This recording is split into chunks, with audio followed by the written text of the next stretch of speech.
తెలుగు సాహిత్యంలో కొన్ని పుస్తకాలుంటాయి. అవి కేవలం కథలు చెప్పవు, మనతో మాట్లాడతాయి.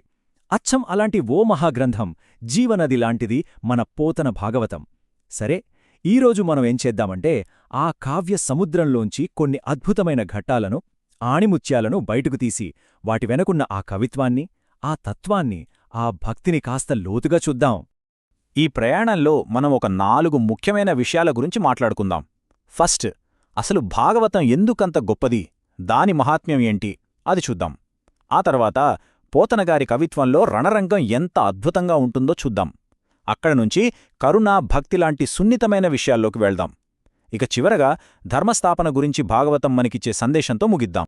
సరే, మరి మొదటి అడుగు వేద్దాం. అసలు ఆలోచించండి, ఎన్నో వందల సంవత్సరాలుగా తెలుగువాళ్ల మనసుల్లో భాగవతానికి అంత ప్రత్యేకమైన స్థానం ఎందుకుంది? ఎందుకంత పవిత్రంగా చూస్తారు? దాని వెనుకున్న ఆ రహస్యమేంటి? చూడండి, పోతనగారు దీన్నియో మామూలు కథల పుస్తకంలా చూడలేదు. ఆయనేమంటారంటే, ఇది వేదాల సారాన్నంతా పిండి తీస్తే వచ్చిన ఒక తియ్యటి పండులాంటిది అంటారు. అంటే దాని అసలైన రుచి తెలియాలంటే దాన్ని ఆస్వాదించగల పండితులు, రసజ్ఞులయ్యుండాలి అంటారాయన. అంటే ఇక్కడ భాగవతం తనను తాను ఎలా పరిచయం చేసుకుంటుందో చూడండి. నేను మామూలు దాన్ని కాదు అన్నట్టుగా ఉంటుంది.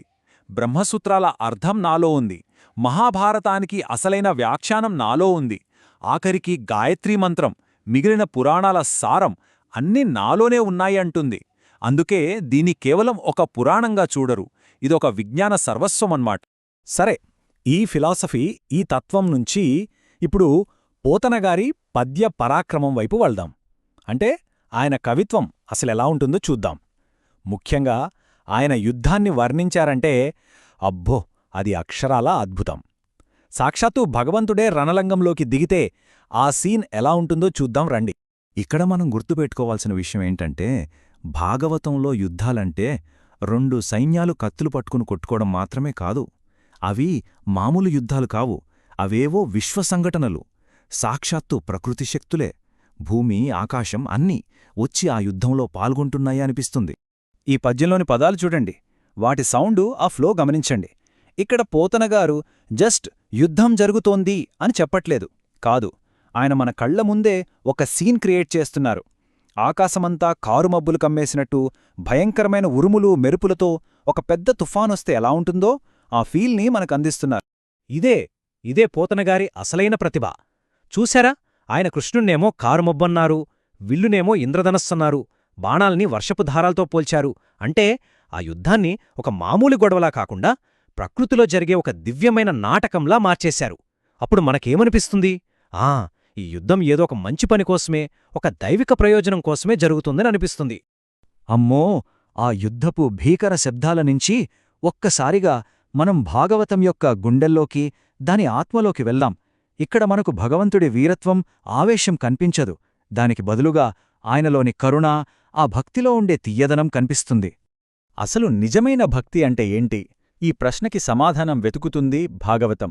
అది చాలా హృద్యమైన కథల ద్వారా, ముఖ్యంగా మనకి కష్టాలొచ్చినప్పుడు అప్పుడు కూడా దేవుడి మీద నమ్మకం ఉంచడమంటే ఏంటి అని లోతుగా ప్రశ్నిస్తుంది. ఒక్కసారి ఈ మాటలు వినండి. ఇవి కుచేలుడి భార్య బాధ. ప్రాణేశ్వర, ఇంట్లో దరిద్రం రాజ్యమేలుతోంది, మీరేమో దీన్ని పట్టించుకోవట్లేదు అంటోంది. ఎంత నిజం కదా! భక్తి ఉంటే సరిపోతుందా, కడుపు నిండొద్దా అనే ప్రశ్న.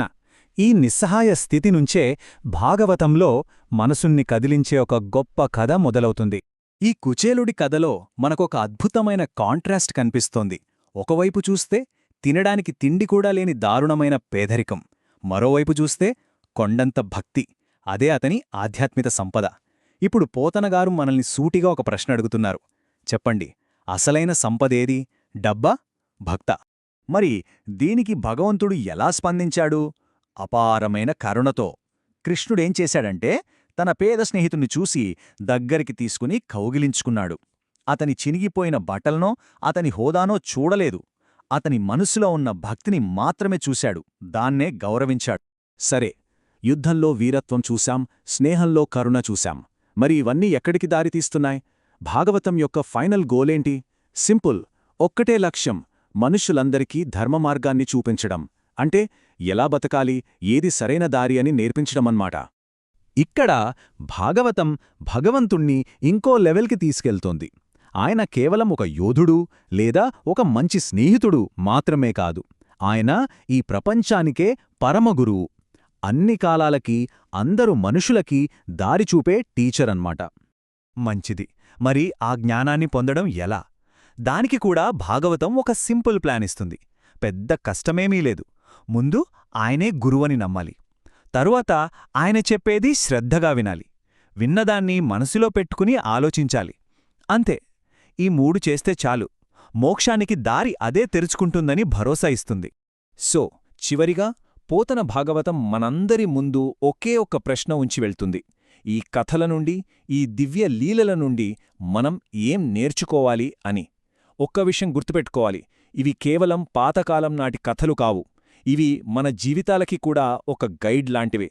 కరుణగా ఎలా ఉండాలి, మన కర్తవ్యం ఏంటి, నమ్మకం యొక్క శక్తి ఏంటి, వీటన్నిటినీ గుర్తుచేసే ఒక టైమ్లెస్ మాస్టర్ పీస్ ఇది.